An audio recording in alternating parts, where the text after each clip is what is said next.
AJ, you wanted to talk about dogs. We're going to talk about a dog right here, a dog that you should never count out, man. You can never count out any of these guys. We had mentioned on the pre-show, yeah, the COVID era was bad to Dan Hooker, right? But who does he lost to? He's lost to all the best guys. Respective of division, it's all the best guys. He comes in against Jalin Turner, who I consider to be one of the best guys, regardless of ranking.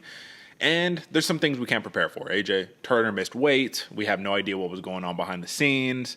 Dan Hooker goes in there, almost gets finished, but that's when the best Dan Hooker comes out. And he came on and he says, listen, bro, I'm a dog. I'm going to get the best of this dog fight here. And then I broke my arm mid-fight, but 'tis a scratch. No big deal. Still, split decision, big victory by the hangman Dan Hooker. How impressed were you? And did you really think he would pull this one out?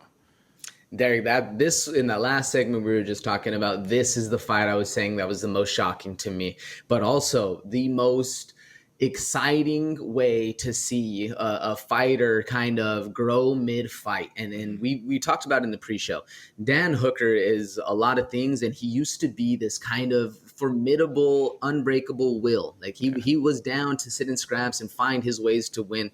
But there was a time during the COVID era where he was getting knocked out. He kind of has that slunched over, like everything rolls and he starts turtling up, and that's usually the beginning of the end for Dan Hooker. Almost happened. Round two, Jalin Turner's kind of putting it on. And then you see, I believe it was an upper. I forget exactly what Dan Hooker dropped Jalin Turner with. And then the momentum rolled. And then things start turning. Dan Hooker, his eyes get a little wider. He starts breathing a little better. And that was the old Dan Hooker we were used to seeing. This guy stepped on the gas, bit down on the mouthpiece and said, come take it. And this was so impressive, Derek. And because I did not think he was going to be able to dig deep like that. There's so many past fights that we've seen where it looks like he quits on himself, or at least he looks like he's just not ready for the moment. This was one of those ones where it's kind of headed in that direction. And Dan Hooker said, nah, fuck that. We rolling, we riding. This is how we fight.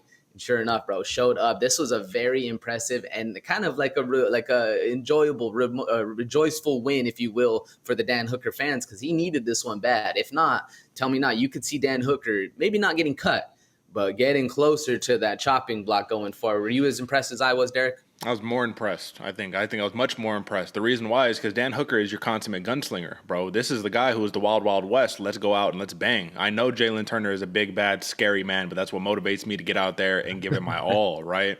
So tonight it felt like, I don't remember who exactly said it. I think it was Daniel Cormier, but he says, listen, man, there are no fairy tale endings in MMA. And that was my whole entire perspective coming into this one.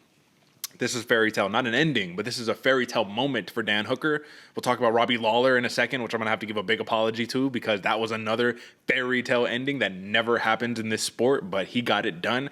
But this is the whole entire point, man. Dan Hooker, no matter what you think, he is an OG of the game. He was the Jalin Turner before Jalin Turner, right? He was the big, long, lanky guy, dangerous knees, elbows, everything.